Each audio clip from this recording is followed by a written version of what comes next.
This month's training involves how to report all levels of workplace events, as well as the general processes involved with managing incidents and injuries in the workplace. This training provides all employees with the knowledge to understand reporting and prevention of workplace incidents and injuries, including details on each event type, how each is reported, how each is responded to, and your role within preventing and managing workplace incidents and injuries. Let's cover the types of workplace events. Our general expectation is that regardless of the severity, you must report all unsafe conditions, acts, near-miss events, incidents, and injuries. Let's discuss how to identify each and how reporting for each works. The first level is an unsafe condition. Unsafe conditions are physical or environmental hazards that exist that could cause an incident or injury if it's left as is. This can include things like wet or icy floors, frayed or damaged electrical cords, equipment that is either damaged or not proper for the job, missing machine guarding, as well as environmental conditions like extreme temperatures, loud noises, poor lighting, or poor ventilation. All these conditions have areas for improvement. All these conditions raise the risk for certain types of incidents or injuries if they're left as is. Your role is to routinely scan your work areas, inspecting for unsafe conditions that should be improved, notifying your supervisor, manager, or the safety team to begin the process to review and improve that condition. The next level is unsafe acts. Unsafe acts are specific behaviors, whether intentional or not, that increase the potential for experiencing an incident or injury. This can include things like walking or running across icy or slippery floors, using equipment that is damaged or not proper for the job, performing tasks without the proper PPE, operating or performing tasks you are not trained for, taking shortcuts, engaging in reckless behavior, or something like texting and driving. Your role with unsafe acts is to obviously avoid performing unsafe acts. We are all human and only know what we know, so it is critical that supervisors and managers both train employees to understand the exact proper steps to perform their roles safely, but also hold one another accountable that if we don't know or remember the steps, feel like taking a shortcut, use the wrong tool for the job, or otherwise do something that is either not a process step or would pose a risk to ourselves or others, that we stop doing that task or talk to one another to encourage those safe behaviors only. At the end of the day, helping others work through or realize their unsafe conditions can sometimes feel like people are watching you. There is a big difference between watching someone and looking out for someone. Let's look out for one another, help each other be safer where we can, and understand that we are only doing it to protect all of us so we can all go home safe each day. The next layer is near miss events. Near miss events move beyond unsafe conditions or actions, where an unplanned event or incident happens, but it does not cause an injury. This can include things like walking or running on slippery surfaces, losing your balance but catching yourself. It can also include things like materials or debris flying out of a machinery because a guarding is missing. It did not strike you or cause an injury, but it could have. Another example would be using a chair as a ladder, almost tipping but regaining your balance. Or something like having a frayed wire or cord that sparks. It doesn't shock you, but it definitely could have. The biggest thing with near misses is that people oftentimes think falling to the ground, hitting your head, getting pinched, etc., where you did not actually get hurt, means that it must have been a near miss. Let's be clear, instances where you fall to the ground, hit your head, cut your finger, etc., have moved beyond near misses. Those are complete incidents where you were not able to catch yourself, avoid that close call impact, or avoid that pinch or scrape, regardless of if you got hurt or not. So the key is close calls are things that happen but could have been worse. Those are considered near miss events. The next layer is the one that is often the most overlooked, which is physical damage to property or equipment where an event happened, no personal injury was experienced, but damage was still done. This can include obvious things like striking objects with a forklift or a vehicle, as well as things like fires or explosions that can result in property damage, but should not be overlooked just because it did not involve a close call or a personal injury. Your role regarding incidents is to report times where you may hit an object with a forklift, vehicle, or mobile equipment, or damage equipment or product in any way. The highest level, and the worst case scenario of a workplace event is an injury. It's important to remember most injuries are preventable. If we could predict the future and prevent all injuries from happening, we absolutely would. The good news is that every single person has the ability to improve our workplace safety, identifying, reporting, and improving unsafe conditions or actions that could lead to more serious events or injuries. Improving minor things absolutely leads to lessened risk for major things later. We all play a role in reporting areas of safety continuous improvement. As it relates to injuries, they are often divided into a few categories that help determine the severity.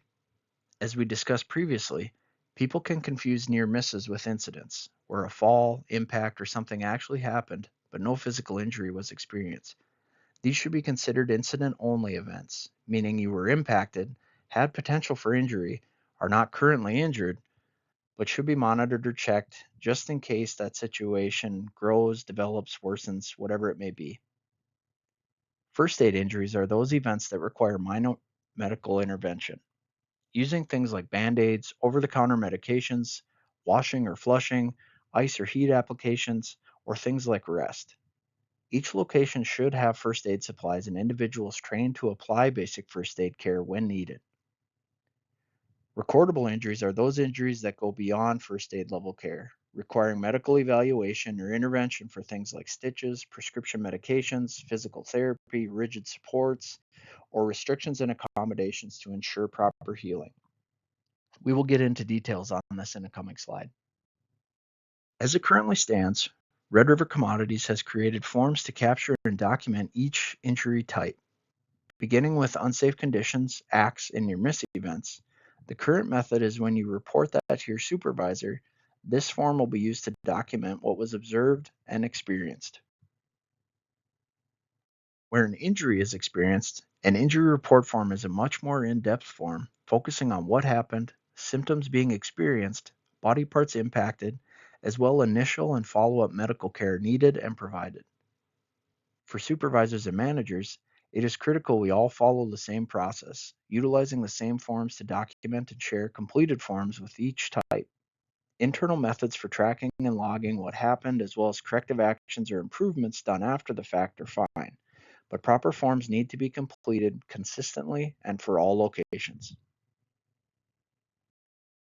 In the event of an injury requiring medical evaluation, attention, or care beyond basic first aid, Red River Commodities utilizes a designated medical provider program across many of its locations. For the most part, North Dakota Workforce Insurance requires selecting specific care providers to manage workplace injuries, meaning employers often select where employees will be seen in the event of an experience of a work-related injury. Within a DMP program, highly specialized clinics are often chosen, focusing on occupational health and medicine as they are trained and specialize in understanding your roles, general causes for the injuries you may be experiencing, and proper methods to recover and return to work fully healed. So let's cover how the processes for each type should work. What do you do if we notice an unsafe condition? Knowing unsafe conditions can really exist anywhere, and opportunity for improvement can be found in most workplace areas. Let's focus on one example. An employee has noticed a cord running across their work area that poses a tripping hazard both for themselves and for others. The first step in any event we're going to talk about is to report the condition to a supervisor, communicating what has been observed, what the risk perceived is, and set in motion improving it. For things like unsafe conditions, there are many times something can simply be picked up, put away, moved, or simply done where it does not seem like much. It's important that you take credit for improving even the simple things.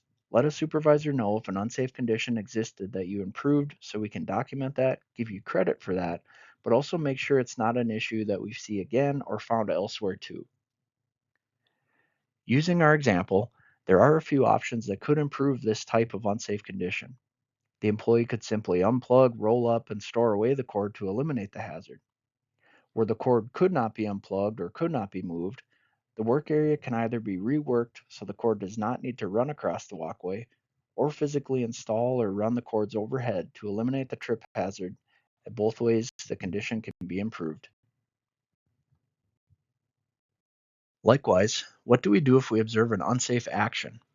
The first thing I always tell people Most people are not at work trying to get hurt or cause issues. If we observe someone else performing in an unsafe way, talk to them. Give them some patience and benefit of the doubt that they may not have been properly trained or don't remember what they're supposed to be doing. Include them in the improvement, suggesting ways or retraining on the proper steps to do the job correctly so they learn from it and take something positive away from that experience. Using the example, an employee observes another employee using a chair as a way to reach high up boxes on the shelf, risking a fall hazard. In this situation, either speak with the individual directly to help them avoid that unsafe action, or speak with the supervisor right away. It's important to see things like shortcuts, using the wrong tool for the job, or other unsafe acts as areas of opportunity for continuous improvement. In this example, some of the questions to ask would be, do we have a ladder for this task? Is the ladder in safe working order? Or is the ladder even the right tool for the job? You may find the ladder was lost, is being used for something else, or employees don't feel safe using a ladder that it could highlight a need for a change in that process. Likewise, you could find an improvement in that area, adding shelves or reorganizing where those items can be reached from the ground may eliminate the need for a ladder or fall risk at all. Everything is worth the time to review and look for improvement. In both the prior examples, nothing improved until an employee took it upon themselves to point out a problem or an issue they were seeing or experiencing. In our core values as a company, you will hear mentions of responsibility. We all have the responsibility to take ownership for our actions. Within a 10-foot bubble around you, no one is going to know more about what you are doing or what the potential risks are than you do. Scan your work areas routinely. Are there hazards present? Could those hazards be immediately improved? Are there aspects of your role you find unsafe or observe others performing unsafely? What suggestions would you have to make that area safer both for yourself and for others? When conditions, acts, or incidents and injuries are reported, there is a lot that can be done with that information. All managers and locations are provided a summary of what happened, allowing those locations to review and verify that the same issue does not exist in their areas, speaking with their teams directly, providing training and coaching, and learning from someone else's observation or experience to improve everyone's knowledge and safety. In the end, those individuals pointing out issues, asking questions, and reporting incidents and injuries they have experienced are helping shape the safety improvement for everyone. The more we point out and improve the simple things, the more we will prevent the larger or more severe things from happening. You are the most critical piece of the puzzle when it comes to not only performing safely, but promoting and improving safety to be better each day. Speak up, share your good ideas, and let's continually improve safety. So, what if you experience an injury while at work? While we hope that never happens, it's important to follow and understand the proper procedures. Using the example here, an employee experienced pain in their foot, stepping wrong while placing boxes. The first step, as usual, the employee reports what happened to their supervisor right away. The supervisor's role is to immediately assess the situation. Is there any immediate risk or hazard that needs to be improved? And does the employee require medical attention? If it is safe to proceed, the employee and the supervisor must work together to fill out the proper form, indicating what happened, details on the injury, as well what, if any, medical attention is being required. In this example, the employee was provided some basic first aid, including ice and a brief rest, returning to work after their break. In this situation, the employee should routinely monitor their condition. Is their pain worsening or changing? If so, notify the supervisor again right away. So, what happens if the injury experience worsens later or initially requires medical attention? Using that same example, the first step again is to notify your supervisor right away that something is either worsening, changing, or the initial injury has occurred and you are seeking medical.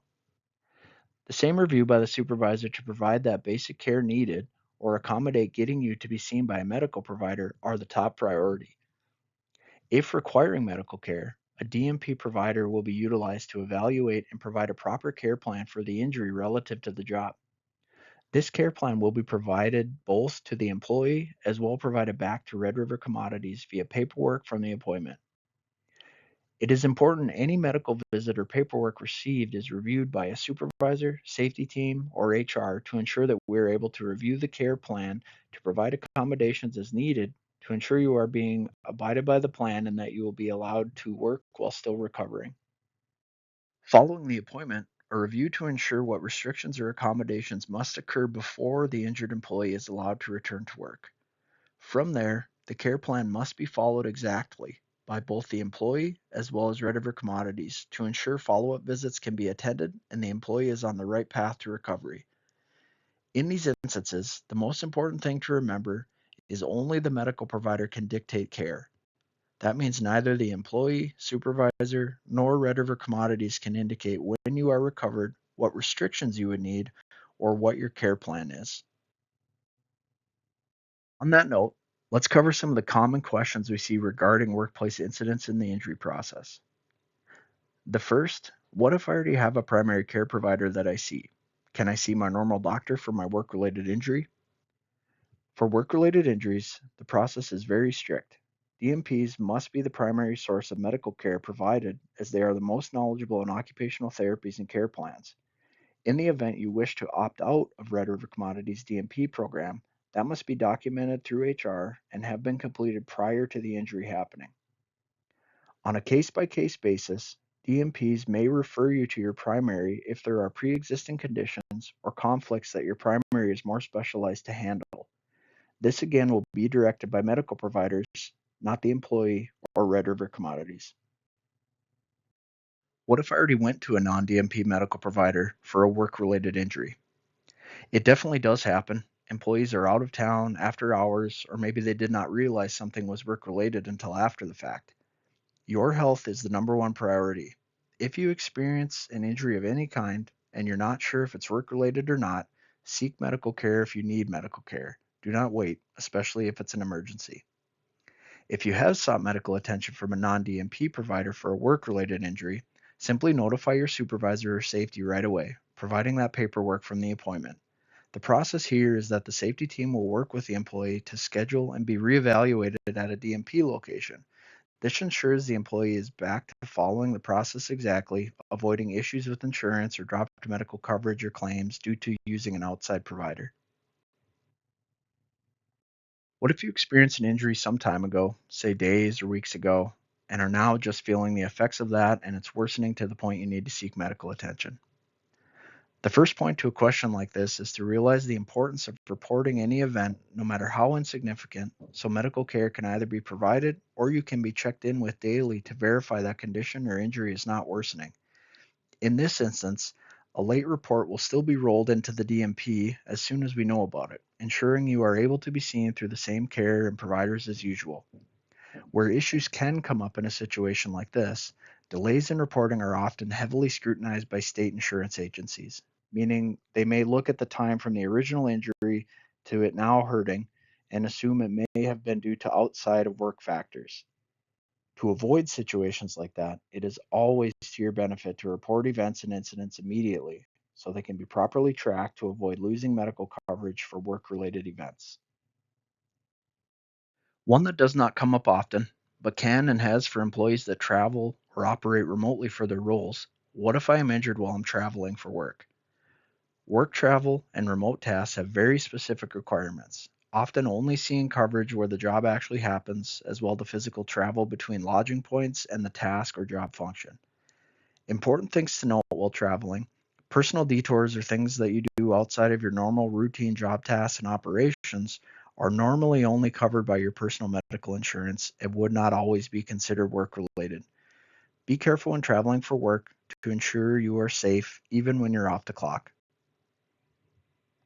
Another one that does come up from time to time, what if I am injured at a company event or outing? These types of scenarios, again, are highly unique and require very specific steps. Most of the time, unless a picnic, get together, or other team event is designated as mandatory with further mandatory participation, these are not considered work related injuries if they occur while doing these activities. That is not to say that Red River Commodities won't assist and help the employee, but most times insurance agencies will consider this a non work related event and not provide care unless it is something made mandatory you perform as part of a routine job function.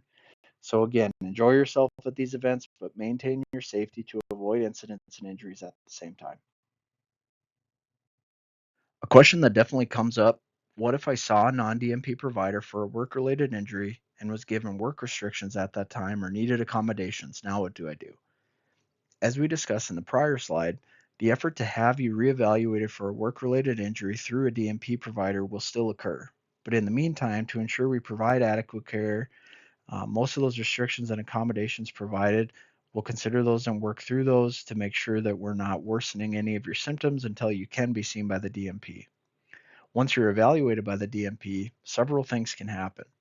You can see the DMP provider agree and continue the care plan set forth by that non-DMP provider. You could see the DMP expand on your care plan to increase those restrictions or accommodations. You could see the DMP provide an entirely different care plan, restrictions, or accommodations, or you could even see the DMP eliminate those restrictions or care plan based on their evaluation. Another one that comes up a lot: what if I was initially provided restrictions, but I either disagree with those restrictions or I'm feeling fine now? Can I just go back to my normal job? This is one that is set in stone. Care plans, appointments, and doctor directives must be followed exactly by both the employee and the employer. Neither has the ability to self medicate, change, or remove restrictions. If you are feeling better, that's the whole point of the care plan and the restrictions. Stick with it until your next appointment, and the improvement you feel may result in lessened or dropped restrictions, allowing you to be medically cleared or return to work normal. One of the fastest ways to lose medical coverage or workers' compensation from state insurance agencies is to disregard or self modify your care plan. Most of the time, benefits will be cut off as soon as something like that happens. A unique question that we do get: what if I experience a non work related injury or am having issues with a personal medical or pre existing condition that is now impacting my ability to do my job? These are highly sensitive and personal experiences many people go about in their day. First, personal medical conditions are always private and protected under your HIPAA rights. If you experienced an injury outside of work or otherwise have needed accommodations or restrictions, speak first with HR to ensure the utmost care in that review.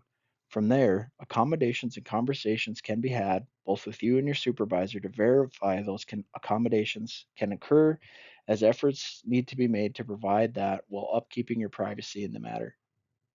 Ultimately, the take home message here is: don't wait for your job or task to negatively impact existing or outside of work health concerns or injuries you may have. Speak with HR or your supervisor to start that process. As it is non work related, there is not a requirement to be seen through the DMP. We simply want to make sure we are not making matters worse or making a condition worse that you may have, or an experience be made worse by the task that you do, risking further injury. Thank you for taking the time to participate in this month's training. Understanding the process for identifying and reporting unsafe conditions, unsafe actions, as well as events, incidents, and injuries that could happen in the workplace is a critical step to both prevent and respond to events. Your role is the most critical. Scan your work areas, point out concerns, conditions, and promote your good ideas to ensure we all contribute to safety continuous improvement.